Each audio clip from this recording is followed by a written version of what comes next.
Mag-refresh lang tayo sa mga naging battle sa loob ng dance floor last week. Yes, ito na nga. Umpisahan na natin. Payanig pa lang naman yung nangyari nung last time sa tandem ni Thea and Zeus. Pero hakaw na ang kanilang ginawa sa dance court na salsa at tinuro naman ni Coach Cheng.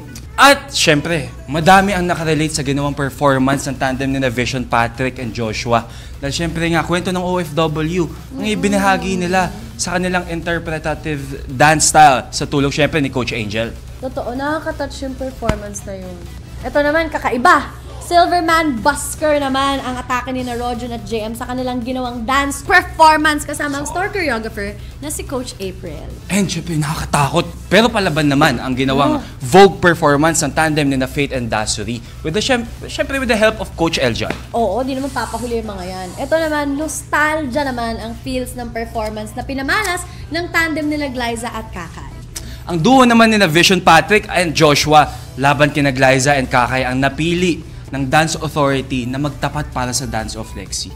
At sa dulo, ang team ni Vision Patrick at Josh ang nanalo sa dance-off at sila ang tinanghal na Dance Star Duo of the Week.